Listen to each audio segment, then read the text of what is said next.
me to come.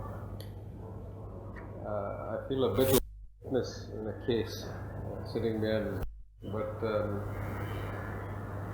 this is the first time I'm talking publicly about what I think was obviously a very big personal event for me and a big event for my life, as it was in the lives of 16,000 odd employees at Lehman first and foremost, and then obviously in the world of finance and in the global economy. When this topic was the final selected topic, I had a bit of thinking to do, because in my mind there are so many ways to tell the story, and it's been told already hundreds if not thousands of times by people from the inside, by people from the outside, by some of my colleagues at the firm.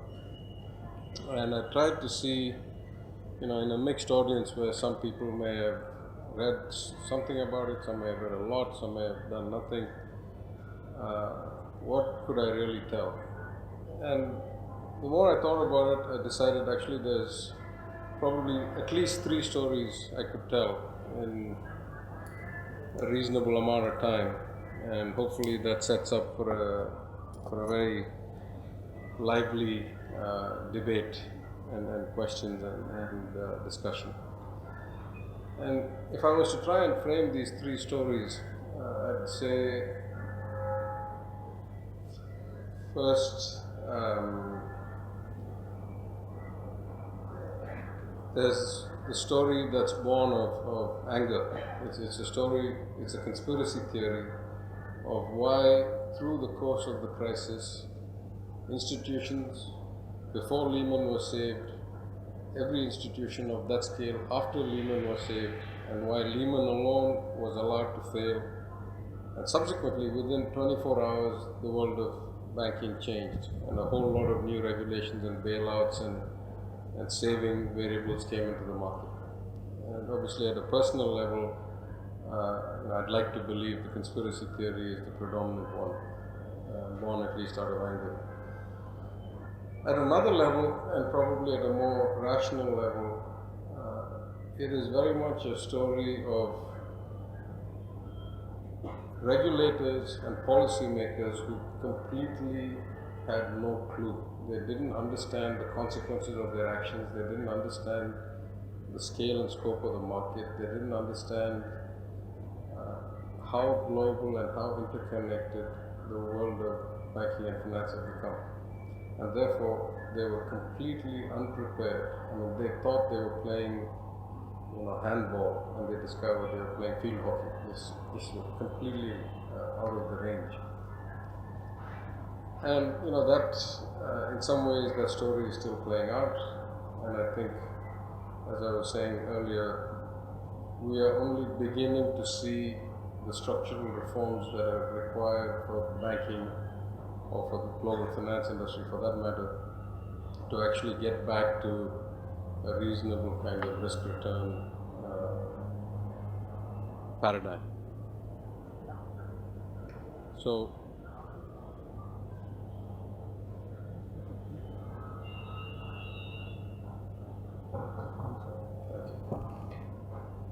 and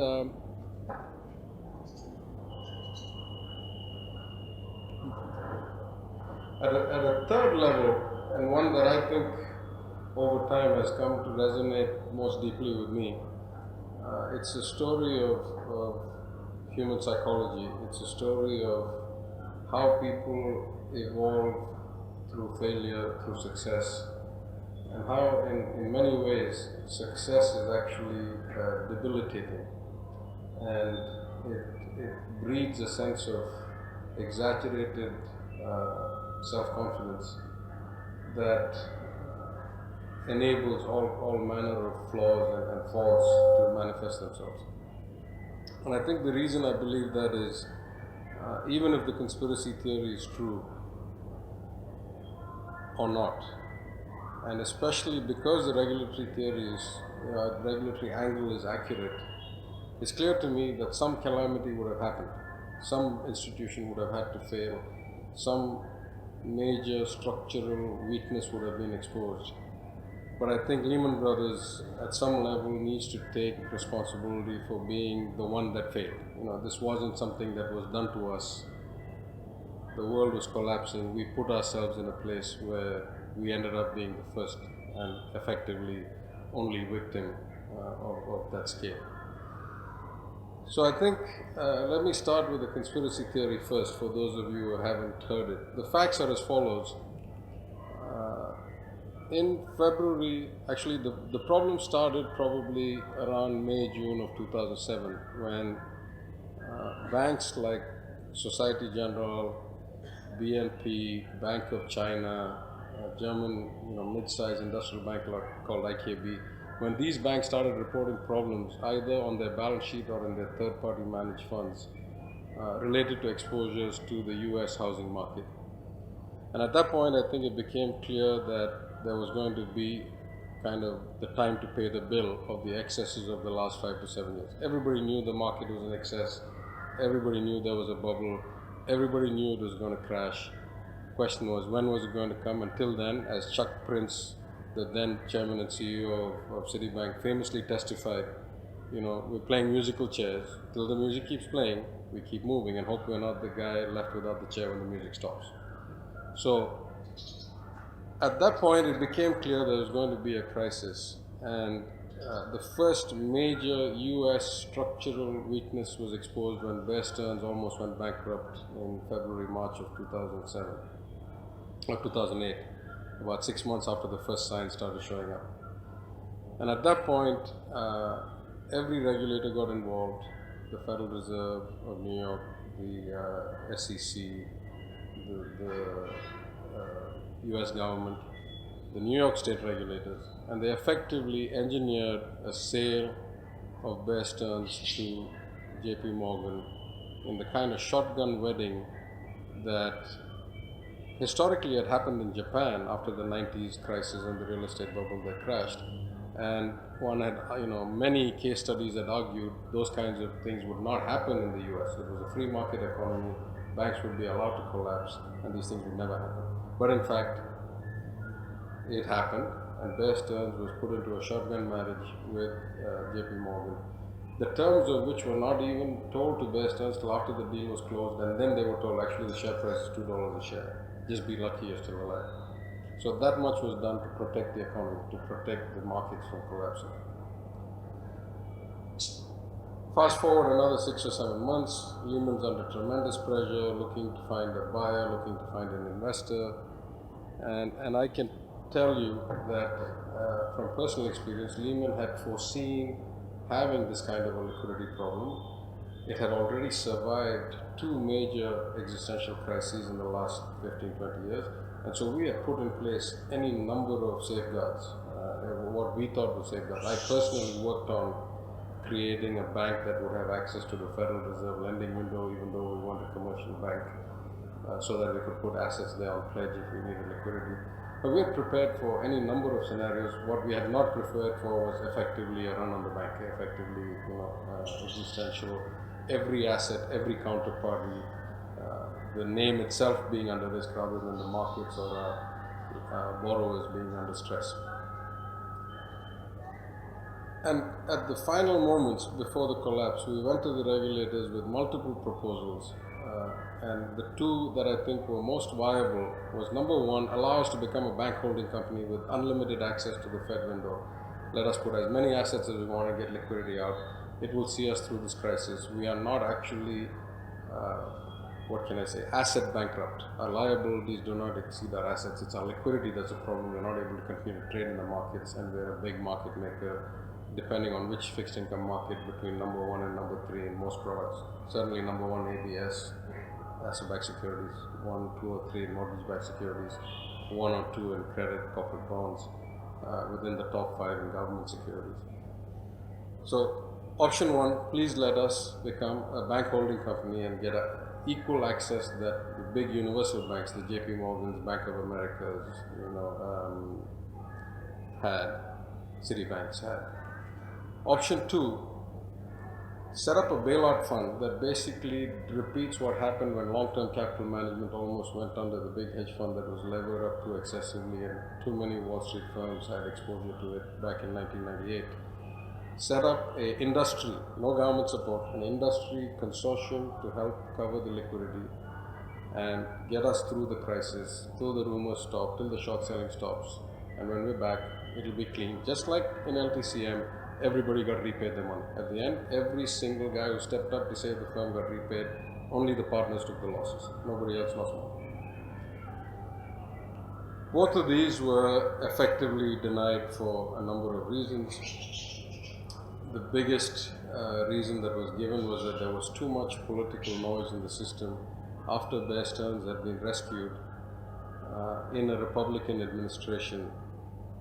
The concept of moral hazard, or banks that basically could afford to play any kind of risk return game with the taxpayer put, if you will, at the back, becoming kind of proven, was so high that the government needed to have one bank fail, and only then the rest of the banks would get wisdom. In fact, I think history tells us there was close to the dumbest way to interpret how things would evolve. Actually, none of that was true. But whatever the reason was, Lehman Brothers was allowed to fail in what surely included a conflict of interest way, in the sense that the Treasury Secretary was an ex-Goldman Sachs banker, the President of Merrill Lynch was an ex-Goldman Sachs banker.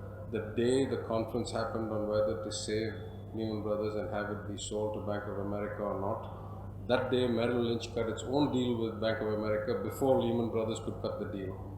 That day the Treasury Secretary decided that he was going to bail out AIG, and AIG had been brought to its knees because Goldman Sachs was owed $15 billion on credit default swaps and so forth. So if AIG was not bailed out, for sure Goldman was going under, for sure Deutsche Bank was going under, all of these things. So there's some credibility to the theory, at least prima facie, and then I think it's impossible to disprove a conspiracy theory that says, with different people in the seat, with a different approach to life, this event should never have happened. Because at the end of the day, that was the only large institution that was allowed to fail in any large economy, not just in the US, in Japan, in the UK. In any large economy, the only major institution that was allowed to fail was Lehman Brothers. And so, maybe there was a conspiracy, or there was at least a blatant conflict of interest that guided people's actions. Irrespective, if one is not, given to that kind of thinking, and if you're looking for a more middle of the road, less convoluted explanation, it is very clear, and any number of case studies have documented this, that there were at least 2, potentially 3 structural problems with the regulator's understanding of the situation. The first was that till the night of the actual bankruptcy filing, incredible as it sounds today, the regulators of the United Kingdom and the regulators of the United States had not been in conversation with each other at all. That just boggles my mind. It's ridiculous to understand or to look back and think that you had the imminent collapse of $1 trillion or multiple $1 trillion worth of market risk and billions of dollars of shareholder and depositor capital, and the regulators had not even bothered to coordinate between themselves, or at least in any substantive way. The second point is, I think none of the regulators had any idea of how they expected the actual failure to play itself out. So though there was this concept, we must allow one bank to fail, we must show that there is actual moral hazard, we must show that we will not save everybody, and as the saying goes, capitalize profits but socialize losses.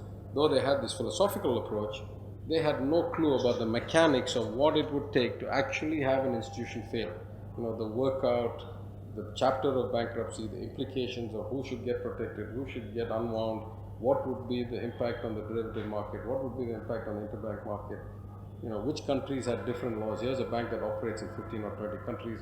What bankruptcy laws in what countries allow for what kind of unwind? Nobody had thought this through at all. They had not even contemplated it. No case study, no analysis, no nothing. And the third was, I think, that the size and interconnectedness of the global market was completely unknown to the regulators. Because a lot of these transactions happened in what we call the OTC, or over-the-counter market, so between Bank A and Bank B, with no exchange, with no clearinghouse, with no tracking or documentation system other than the counterparties to the trade itself. Trillions of dollars of notional risk had exchanged hands without anybody understanding where the risk was, who was counterparty to what. Now, we already understood this in 2007, or we should have, when people like Bank of China and IKB started showing up problems with Sacramento, California mortgages, which really they should never have been exposed to in the first place. So, though we knew that the risk had propagated in the system in ways that nobody could actually quantify, no effort had actually gone into trying to even understand the consequences of actions when this happened. So you put all those three failings together, and it was a massive, massive regulatory and policy blunder. It was a disaster. I mean, nobody understood the implications of what they were doing. I recited a personal anecdote earlier this evening at a different talk, where the first call I got at 9:15 a.m. Mumbai time, where I then was after having moved from New York to Mumbai the year before, was from the General Counsel's office telling me that the regulators had said, Barclays dealers off, file Chapter 7.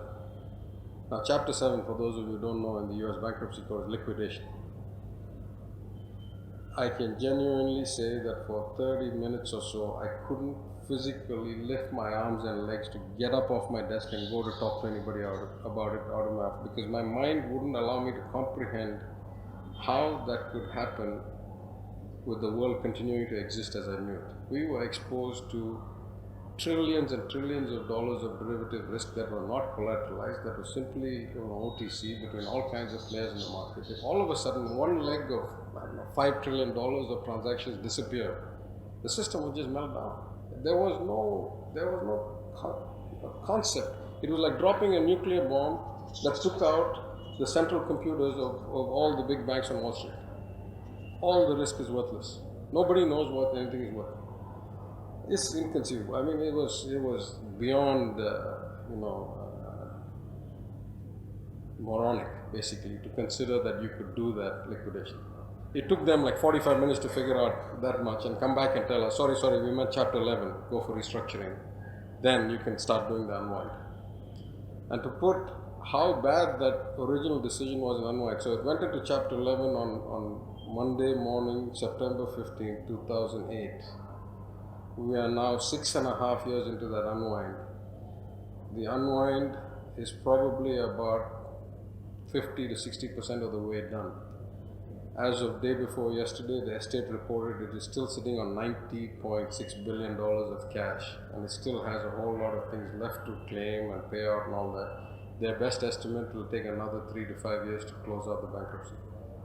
Can you imagine something that is taking 11 years to unwind? The regulators had this conception for whatever brief period of time that it could actually be done instantaneously. That was just, it was ignorance at the highest level. It was completely devoid of any faculty of thinking or understanding of what was going on. Of course, people make mistakes, markets evolve beyond what individuals can understand, beyond what regulators can understand. There's a natural bias in the system. When you get paid 10x to be a banker that you get paid to be a regulator, or 5x to be a banker that you get to be a rating agent, obviously the system kind of self-selects who's going to play at what level of the game.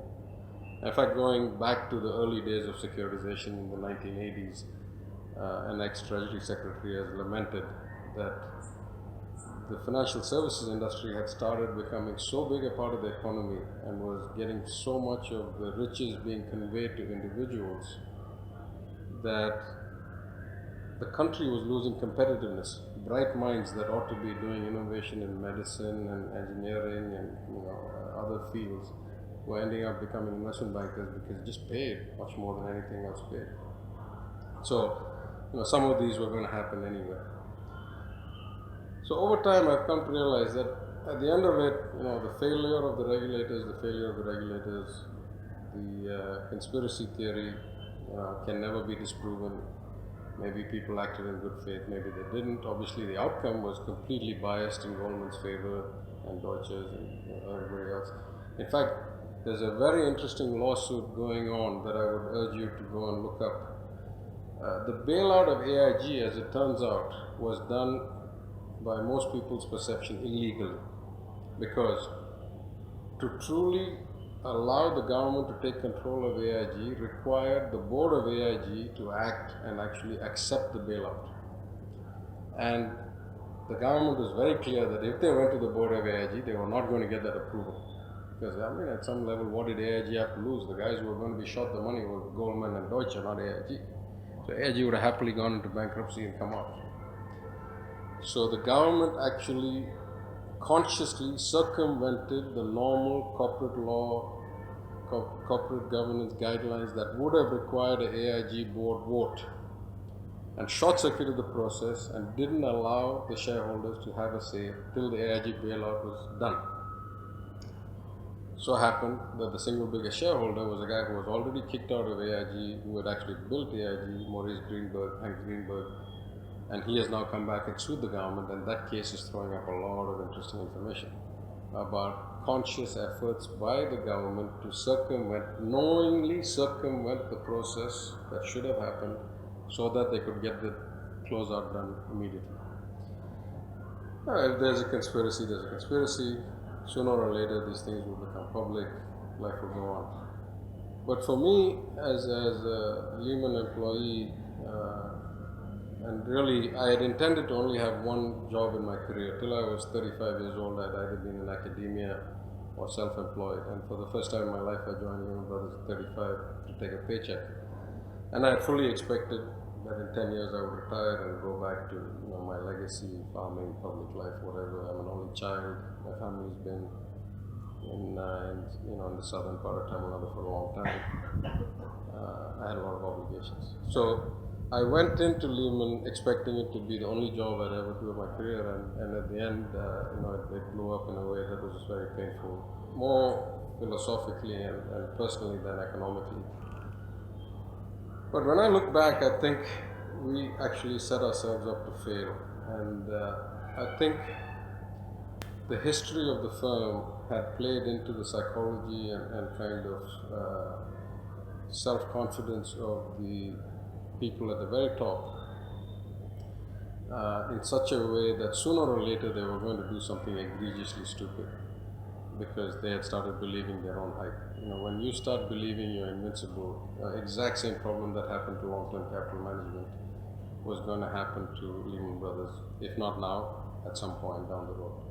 And we could see again, just like the subprime crisis we could see coming, at Lehman we could see this problem coming actually probably if we thought about it, at least in hindsight, which is 2020, from the current era onwards. Really, the current era of Lehman starts around 1984, documented in vivid detail in a book called Greed and Glory on Wall Street, The Fall of the House of Lehman, by a New York Times reporter called Ken Oleta, of how it had actually been a disparate firm with kind of white shoe intellectuals, like Pete Peterson, the Chicago, secretary to the government of the United States, on the one hand, and then, the Dick Folds, Lou Glucksteins, streetwise, rough and tumble traders, and how, at some level the traders had won the firm, but in the concept of winning the firm had basically driven it to insolvency and had to be bailed out by American Express, which did a shotgun marriage.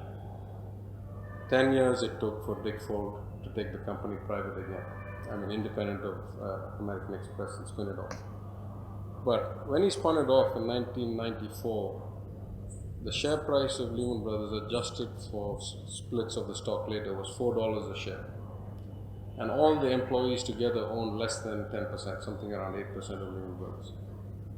In 2007, at the peak of the valuation of the stock in February, the stock traded around $85, $86, and the employees owned about 33-35% of the firm. So employees alone had, Dick and team had created, obviously with a lot of people's help, $15 billion of net personal worth, at least on paper, in that 10-year period or 13-year period. Just to put that in context, very few tech startups in the world have ever achieved that. Google IPO'd around $60 a share, trades around $560. So in 13, 14 years is up 10 times. Apple, same way. It's very rare to find a company in any industry, let alone in financial services, that IPOs at $4 a share. And 13 years later is worth 20 times or 22 times. And I could narrate a number of incidents, but I don't want to bore you and take the time. But every step along the way, whenever a time of crisis came, and the senior management were able to avoid that crisis, especially existential crises like the 1998 kind of LTCM, Russia, Asia collapse, where there were rumors that Lehman was basically overexposed and was going to go illiquid overnight, and they almost died and had to be brought back, and the stock price crashed by 70% and then bounced back again and all that. This mentality, every time they almost died and came back, they started believing their own hype. They started believing they were such good risk managers, so prescient, so capable of predicting the future and managing outcomes, that they started kind of making very irrational decisions around the nature of risk, and even more egregiously around the nature of people.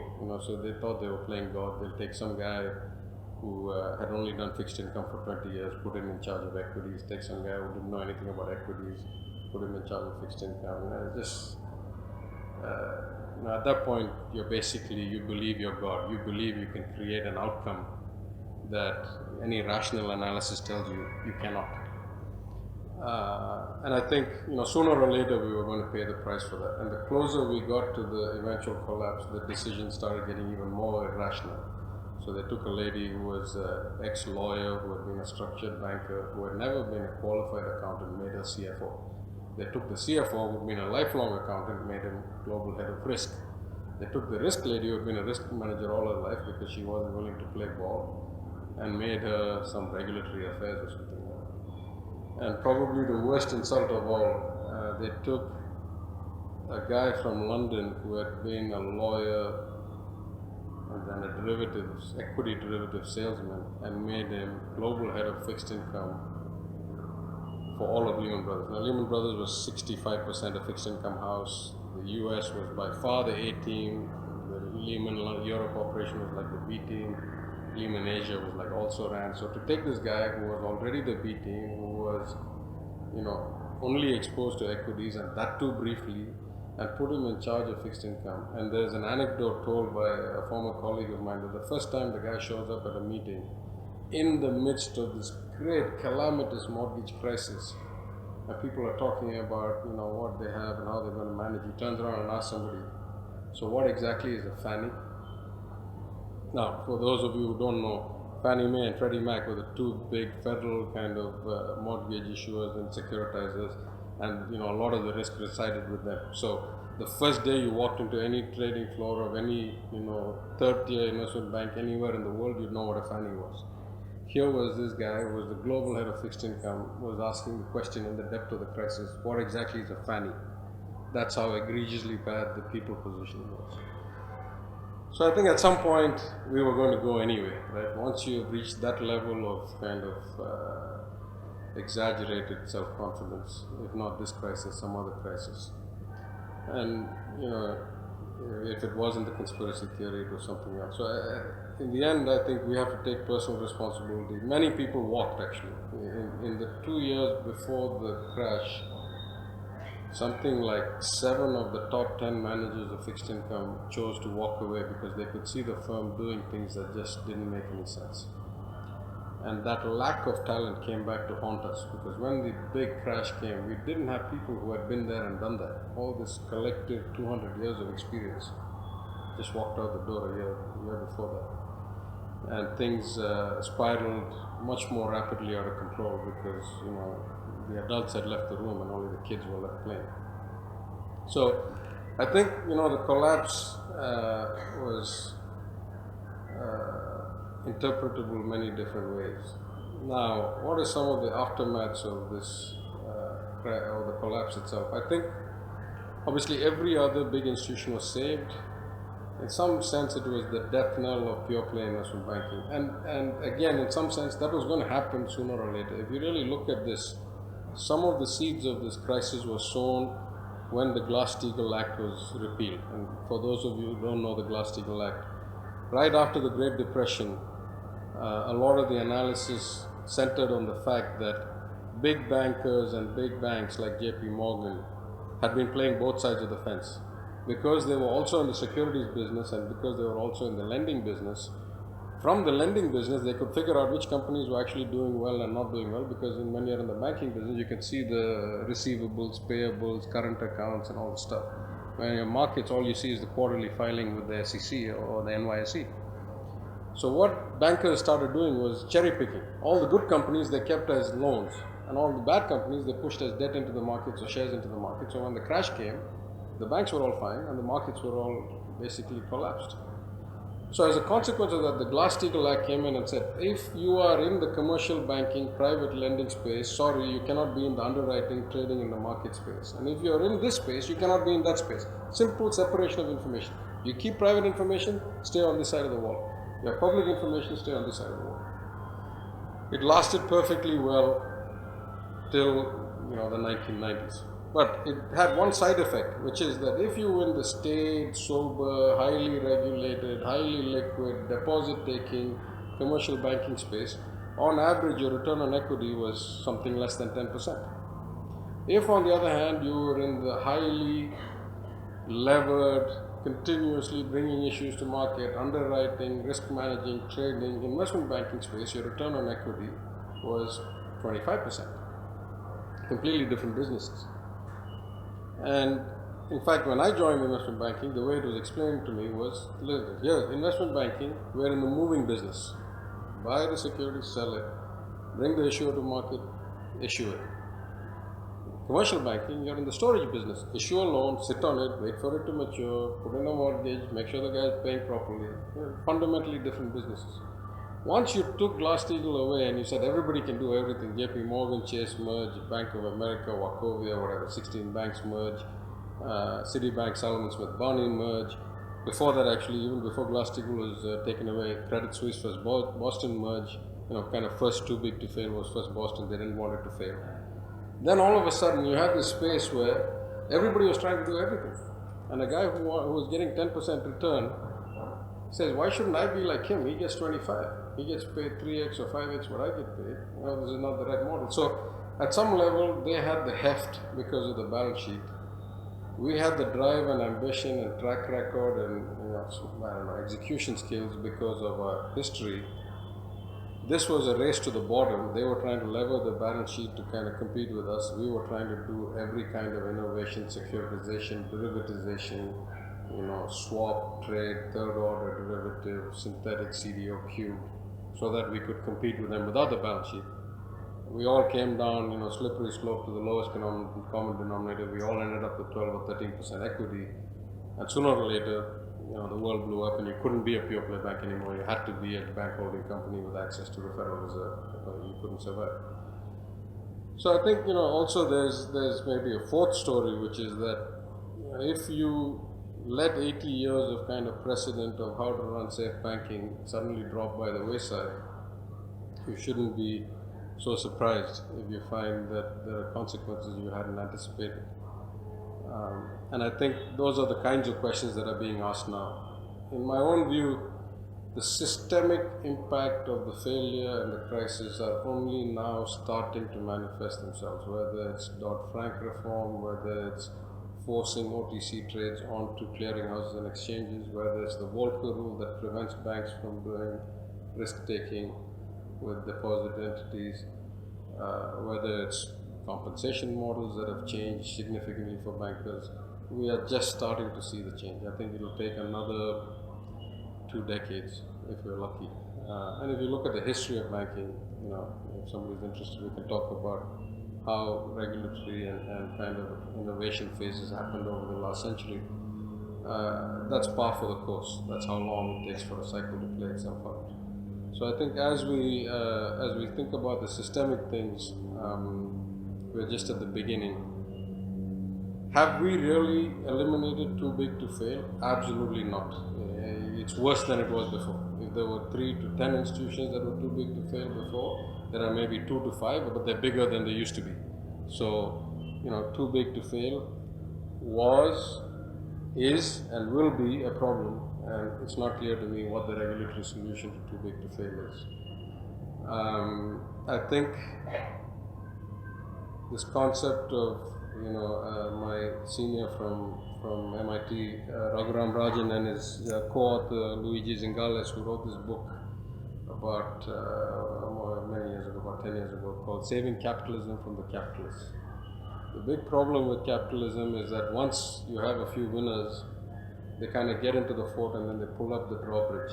They let the moat keep them protected. And in a democracy, you can kind of lever up your lobbying skills and keep the moat secure. So, it's no different in any other industry. It's not that different in banking. So I think unless over 15, 20 years and over continuous evolution and fundamental changes in the compensation models and the size of institutions and the transparency of markets, evolve, we're not that much better off today than we were before. At a personal level, obviously a lot of people became winners, a lot of people became losers, but you'd be surprised at how many people actually ended up with substantially better careers. When crisis happens, it's hard to tell what is bad for you and what is good for you. Sometimes you think you've won and it turns out you've lost, but you don't know that for the next 20 years. Sometimes you think you've lost and actually it was the best thing that happened to you, and maybe you don't know that for 5 or 10 or 20 years. And maybe I'll just close with 2 examples. The guys who got driven out of Lehman Brothers in 1984 when Dick and Lou Glucksman and all won, basically went on to create what is now Blackstone. Pete Peterson, Stephen Schwarzman, Tom Hill. Maybe at the peak of Lehman's valuations, they were somewhat equal in monetary value, both as personal wealth as well as impact on the economy. But yesterday, for example, Blackstone just put out its regulatory filings on last year's performance, and Steve Schwarzman made something like $525 million in compensation last year, which takes his net worth to something like $11.8 billion. So here's a guy who was kicked out of the firm he wanted to stay in, thrown to the street, and here we are 23 years later, the guy's worth $12 billion and runs this behemoth, which is the largest private equity investor in the world, and all his fellow kicked out of Lehman guys are equally well off. Second guy at the time was a guy called Lawrence Fink, Larry Fink of BlackRock, who got kicked out of First Boston when the First Boston crisis came because he lost them $100 million, and set up a small fund with the backing of Schwarzman and Pete Peterson of Blackstone, which we now know today as BlackRock. BlackRock, as of last week, manages $4.6 trillion worth of assets. That is, by a factor of 3 or something, the largest asset manager in the world today, and is 10 times the scale of what BlackRock was in 2005. I was in New York last June, as I usually go every summer with my family, and I stepped in to see my old boss at Lehman, who's now the chief investment officer at BlackRock. And I said to him, Rick, you remember you sent me to give a presentation once at a conference in 2005, and I had higher billing than Keith Anderson, who spoke after me, who was the chief investment officer of BlackRock, because in those days 400 billion was not that big. I said, can you imagine now? They wouldn't let me in the same room with you. You're so big and I'm so small. And if I said, I'm from bank X or Y, I say, stay that side, man. Big guys are talking. So, it's hard to predict both at an individual level and at a systemic level what is good for you and what's bad for you. Sometimes, all success is fleeting, all failure is recoverable, and extraordinarily lucky, all of us, to work in an industry where the compensation has been outsized to our social value to the world in many ways, and where it's a little, incestuous little network. Once you're known, everybody knows you, and you don't land here, you land there. In fact, one of the case studies I'd really like to see, probably in 2 years from now or 3 years from now, when the 10-year anniversary comes, is what happened to the world of finance because Lehman basically exploded. It exploded in a way that it threw out so much talent into so many other firms. How did they shape those firms, and how did they end up making connections and therefore hastening or developing trends that would never have happened if we'd all just stayed together in the same shop and kept on going our whole lives? When you look at case studies, sometimes the what are they doing 1 year later, what are they doing 5 years later is not as interesting. What happened? How many new networks were built? How many institutions were reshaped? How many people ended up, fundamentally transforming their little part of the industry or economy or world? Will be a very interesting case study, I think, in a few years. So I've spoken for about 35-40 minutes. I think I should probably stop here and take questions. That was a nice one. Very nice indeed.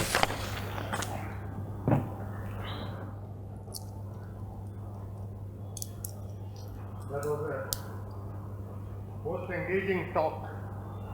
One of those very few engaging talks of this year that I have heard.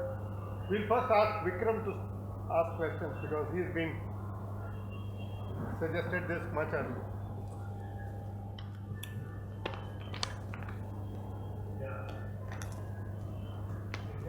Yep.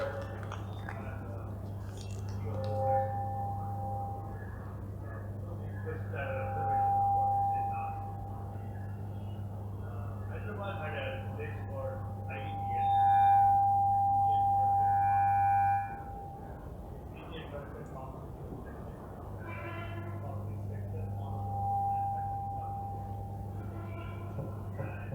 that company is good. But who are a large number of quantities that who were responsible for Hyderabad being a very important place in the world of art. Like travelers before that. First question I have is how true was Lehman's balance sheet? How true was it? Lehman's balance sheet. Well, I think the filing said something like 620 billion in assets and roughly the same in liabilities. I think it was accurate enough in the sense that, listen, you know better than me, auditors. I can guarantee you that every single listed company, particularly in every advanced market in the world, dresses up its balance sheet on the day of filing. If you watch the money markets in the US, for example, the Fed tries to monitor that. Just bear with me for a second, I'll give you a technical discussion. Unlike the Reserve Bank of India, which tells banks, you shall do X, the Fed signal of where it expects the funds rate to be is just a signal. It's not a law, the market decides whatever. And the way the Fed enforces that signal is it continuously monitors the market, and if it sees the rate go higher or lower than it expects, it takes monetary actions itself to ensure that the rate drops back. So if it says the target rate is 1% and it suddenly finds the target rate or the overnight rate spikes to 1.5, it says, there's some problem, I'll just pump some liquidity into the market, and it's purely on supply and demand, it'll bring it back. What they do by pronouncing 1% is anchor the expectations of all buyers and sellers that that's where it should be. Then if it varies, they know it's market. At some point, the Fed gives up. Every quarter end date, and particularly year end date, they know that everybody's trying to get cash back onto his balance sheet to show that he's cash rich. So they don't care if the variation is 75 basis points, 100 basis points, they let it go. Because they know it's just impossible. That day, everybody wants liquidity. Why should I step in for 1 day? If it persists 4 days beyond the reporting date, then it's a different story. So To the extent that everybody manages their balance sheet on reporting date anyway, I'm sure that Lehman was no better or no worse. In fact, I'm sure you've read the Repo 105 transactions that hit some equity securities and stuff like that. I personally either built or oversaw probably $5 or $10 billion worth of structured finance vehicles that all they did was keep borrowing money and rolling it into the money markets in case we got hit on some contingent liability, that we would then pull this money out and lend it there instead of rolling it back into securities, overnight securities. So, everybody does some of this. The fact that the filing happened on a non-quarter end date, when they didn't have control of being able to manufacture this, I think it was as close to reality as you can imagine. There wasn't a lot of hidden. Now, were the assets marked correctly to market? That's a different question altogether. You say, were you hiding anything? Probably not. A lot of these kind of leverage finance deals that we had done, let's say at Archstone, one of these big LBOs or some of these high yield deals, should they have been marked at 75 and you had them marked at 82? Obviously, that was what effectively was the source of original debate about whether the balance sheet was accurate or not. But to my knowledge, there was no, hidden like trove of documents or assets there. The other question I have is that, there is a part responsibility here. There is a feeling that Freddie May or Fannie Mae, Freddie Mac was allowed to continue because of the influence of their exposure to Chinese bonds. And there's a political decision, and they want, and also maybe AIG also exposure to Chinese bonds. Whereas Lehman Brothers exposure to China was not as much, and that's why it was allowed. Yeah, I'm not sure I know the answer, but let me rephrase the question itself. The question is, did the Chinese government have exposure to Lehman Brothers? The answer is no. Did the Chinese government have exposure to AIG? The answer is probably yes. Did the Chinese government have exposure to Fannie Mae and Freddie Mac risk? Absolutely, by the bucketful. They had bought billions of the stuff.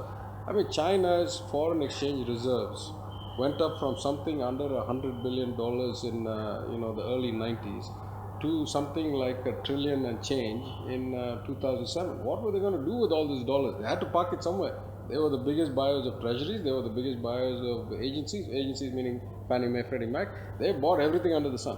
So you say, if Fannie and Freddie had defaulted, would China have paid a price? Absolutely. But I don't think that was the main reason that they didn't allow it to default. It was the mom and pop guys and the government's reputation itself that was risk. Because if Fannie and Freddie defaulted, the next question is, will the US government security default? Because it effectively traded on top of it. It traded as if it was implicitly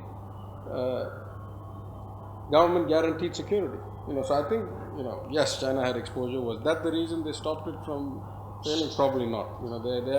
They had 100 domestic political reasons to not let it fail.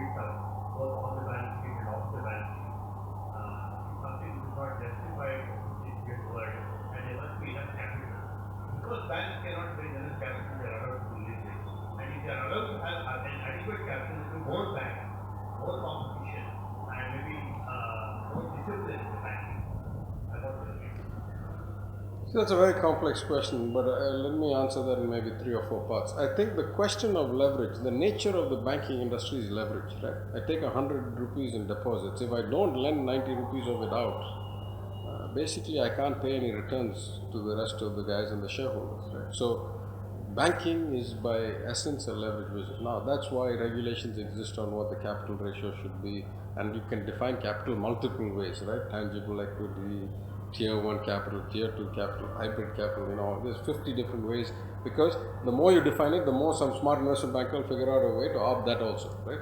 This is 100% of securitization is a capital arbitrage. It's basically allowing the banks to recycle their balance sheets instead of the storage business where I put it into the warehouse. I say I'm in the inventory business. I fill it, I securitize it, I throw it out, then I fill it again. Every time I securitize and throw it out, I make some margin. So leverage is a complex issue. I think the government has much greater concern, rightfully so, on leverage of deposit-taking banks, because if you fail, it's the average citizen whose deposit is at risk. Pure play banks like Lehman Brothers and Goldman at the time were not taking deposits. They didn't have any capital. Of course, at some level, if you're so big, you're too big to fail, you collapse the system. That's a different kind of leverage. But capital leverage in terms of you don't have enough capital to back your positions is much less a concern with trading houses than it is with at least normal sized trading houses than it is with deposit taking banks that take public money. Now, from a leverage perspective, yes, Lehman was quite highly levered, but so was Goldman, so was Morgan Stanley. Lehman was not by any stretch of the imagination excessively levered compared to the other guys. So, we had a lot of issues, but I don't think we were uniquely damaged by leverage.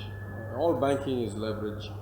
Any bank on any day is susceptible to a run on the bank. The most solid, well-capitalized bank in the world probably carries 13% capital and probably 15% liquidity.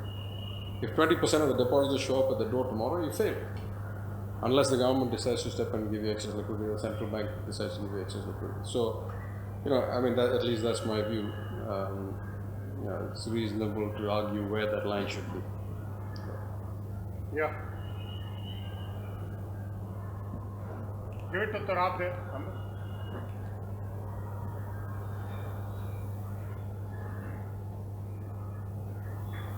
This is a slightly hypothetical question. Suppose Lehman Brothers was not allowed to fail. How different would the world be then? I'll answer the question. He won't be answering the question.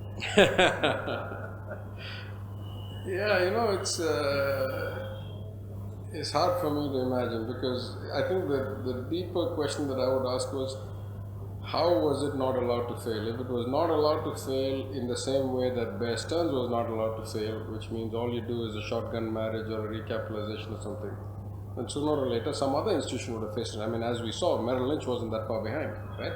Merrill Lynch, if it had not merged with the B of A the next day, Merrill was out, right? It was shorted all the way to high heaven also.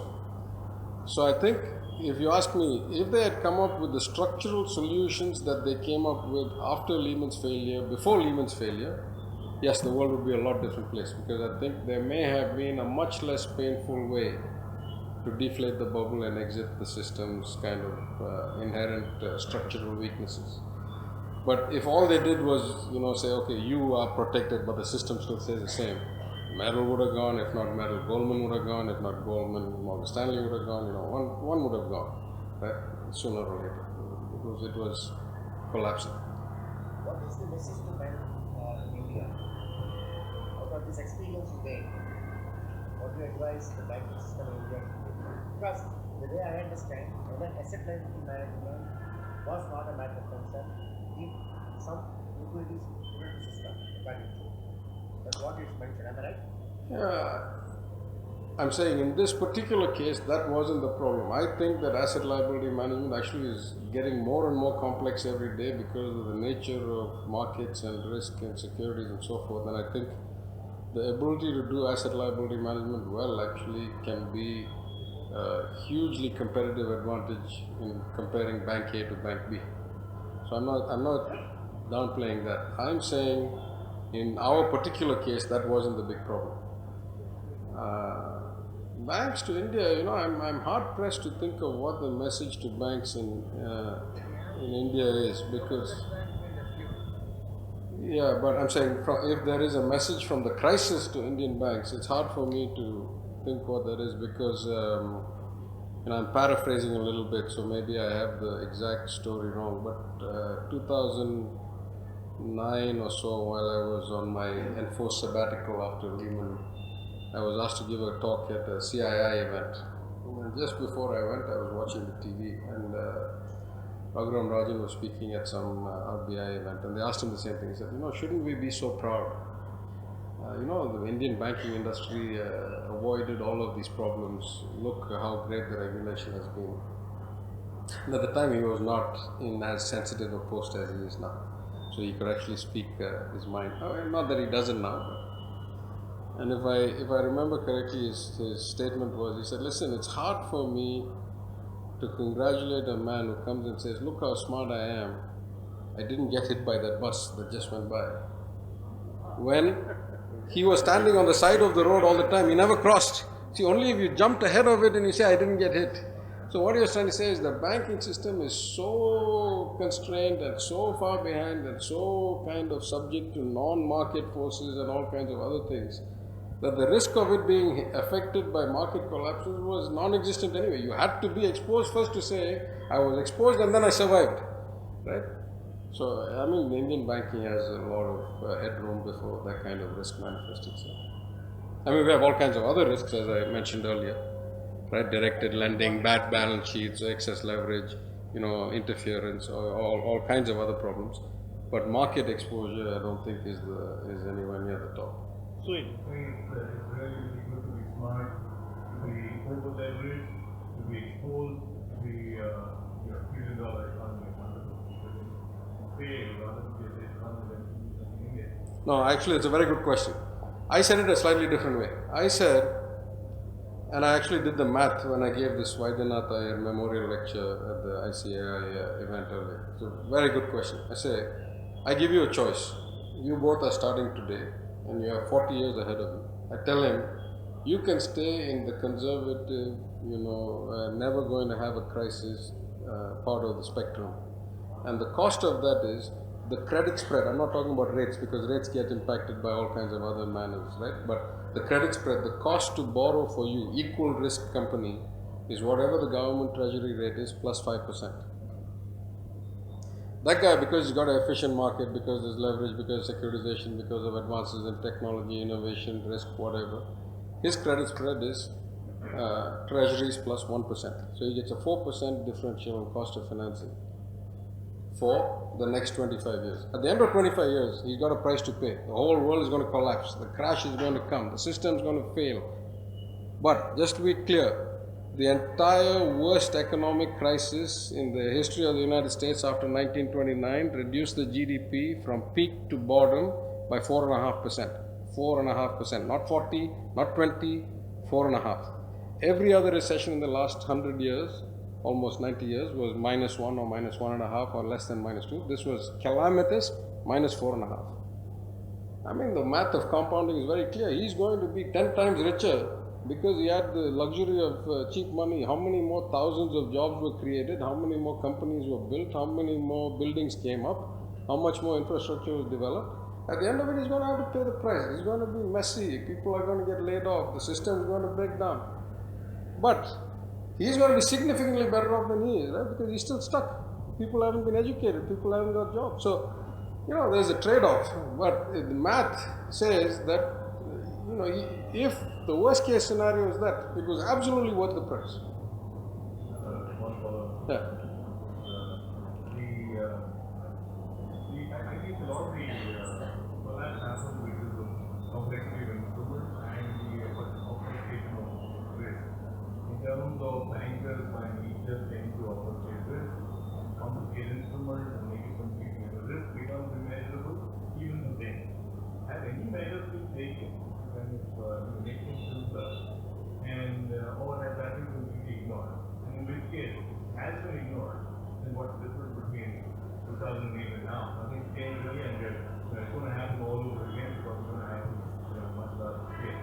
For instance, has it in any way enhanced or improved the confidence of the banking system?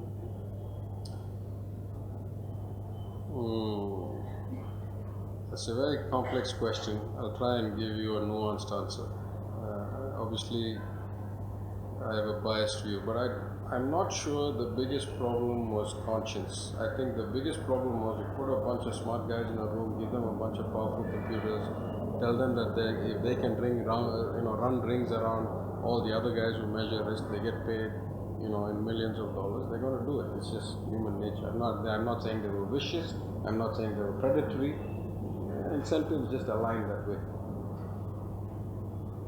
Is it better than it is today? The market is self-correcting in some level, right? At the peak of issuance in 2007, even after there were signs of crisis, probably $800 billion of synthetic credit risk got issued, and probably an equal equal number of cash-based ABS, MBS securities got issued at CDOs, meaning loan CDOs or CLOs. If you look in the 5 years since the crisis, not 1 year have we exceeded 1/10 of that. Right? For certain securities just went away. People understood that the risk was just not quantifiable or manageable, or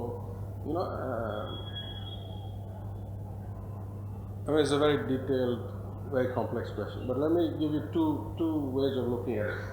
The method or the generally accepted technology or mathematical model for evaluating CDO tranche risk changed dramatically 3 times between 2001 and 2008.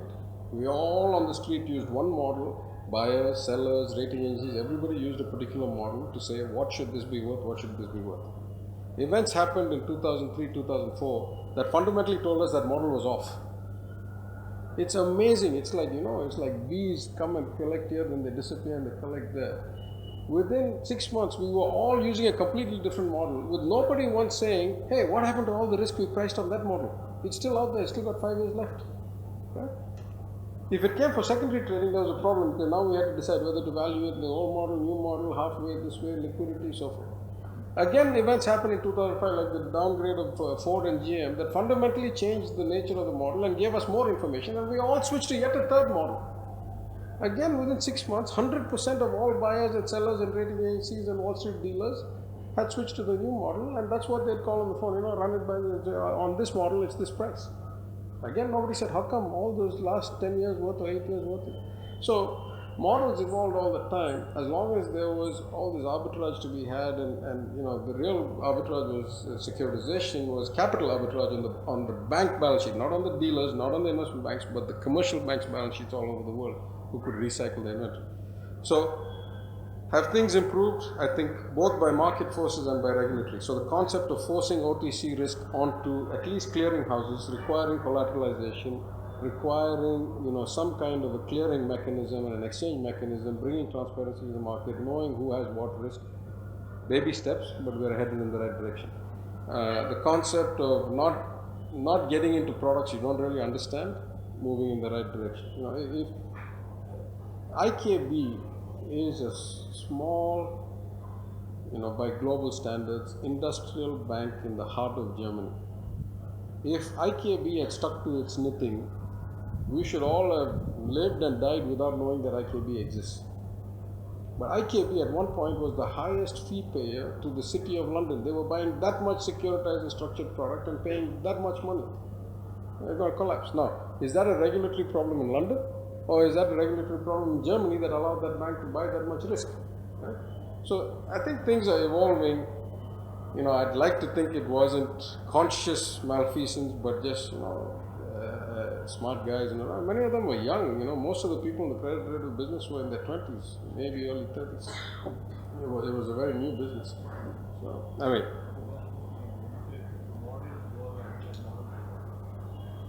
Oh yeah. No. Models shouldn't evolve. Models evolve.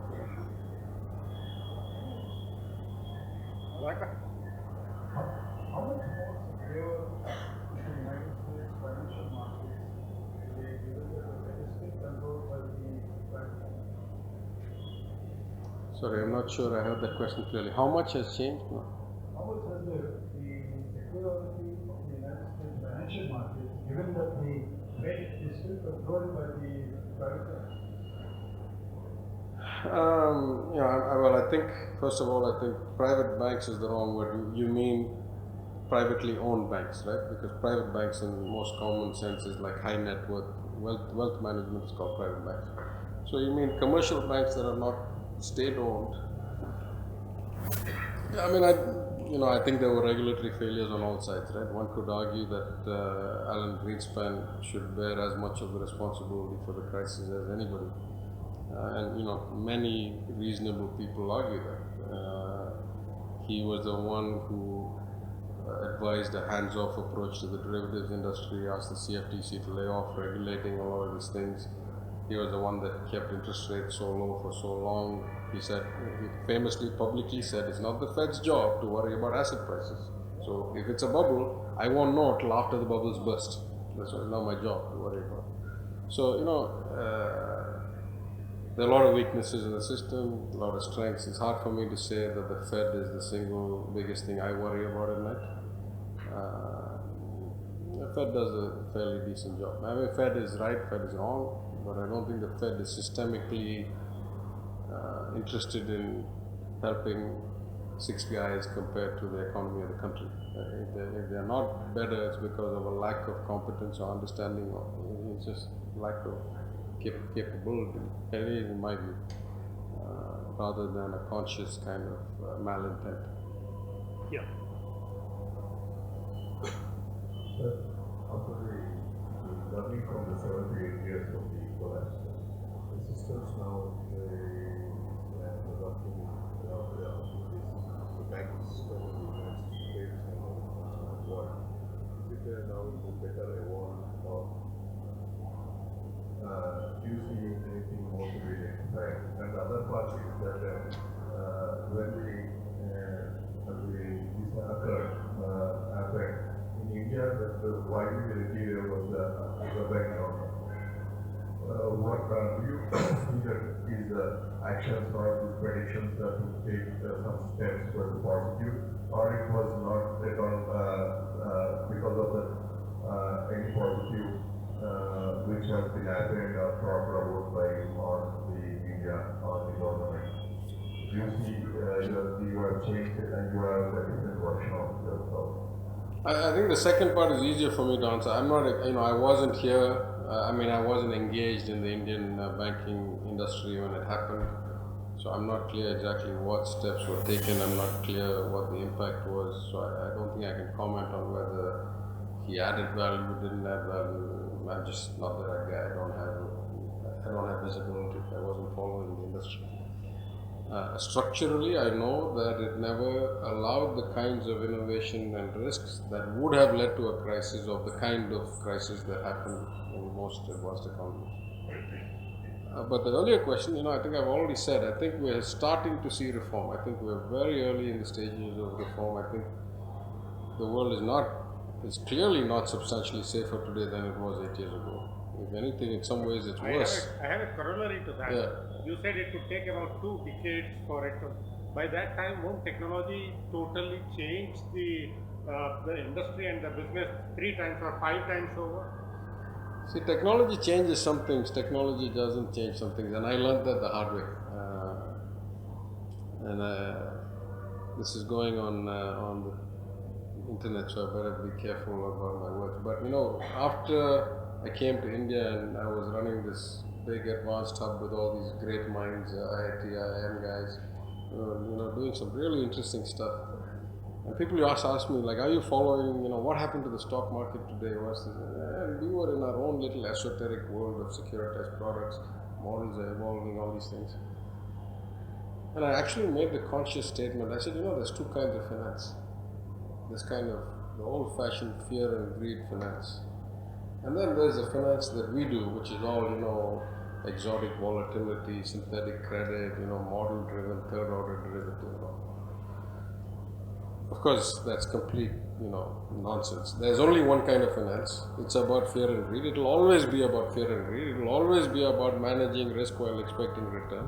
How much ever technology changes, whatever new models come in, at the end of the day, the fundamental principles of drawing the light lines between risk and return stay the same. 1,000 years from now, it'll be the same. 1,000 years ago, it was the same.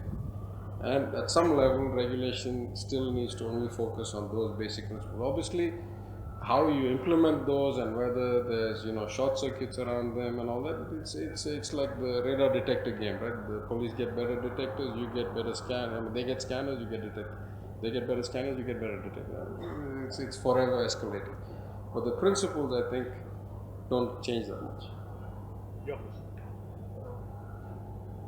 Subsequent to this policy, some part of it has been taken care of by increasing capital requirements and but so far as the packaging of bad debt as a good debt, that process and that risk is always there today. How safe are we from another kind? The best issue is packaging bad debt as a good debt and surrogate. How safe are we about that? Yeah, I mean, again, packaging of good debt and bad debt is not so much the issue, but packaging of debt without transparency. So a model that says, "Trust me, I have 100 different loans in here. It has enough diversity. It has enough sector diversity. Regional diversity. Therefore, buying this tranche of this is you're basically buying a portfolio of diversified risk." I mean, that obviously, if you haven't learned your lesson by now, you shouldn't. Don't buy things you don't understand and you don't have enough transparency on, right? I mean, just because the guy tells you doesn't mean anything. You better be very clear what is in there. Yeah. Bala. The biggest bubble in America really yet to happen, and that is the high current account business. I think it's almost $1 billion a day imported more. And a few years back we had the lockdown of the US economy. What will happen if we say the top 5 or 6 years of purchasers of US China, India, Europe and all pulled out this dollars? What would be? I'm a simple banker. I'm not an economist. That's above my pay grade, as they say. And I'm actually an Indian citizen, so I see myself more as Indian than American. Whatever America's solution to it is America's solution to it. I haven't the foggiest idea.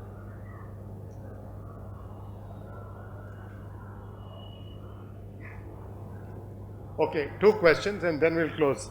This gentleman first, Amrit, and then give it to Nilesh after that. What you said, it's something that people usually at time of use for good, but collectively they seem to have been disasters. Okay, how does this organization behavior can be explained? Responding to the world with the good people, the people with all that skills and all that you are talking about case studies. But if that individual is so good, then what makes the collectively happen? Yeah, I'm not actually, far be it from me to actually classify people as good or bad.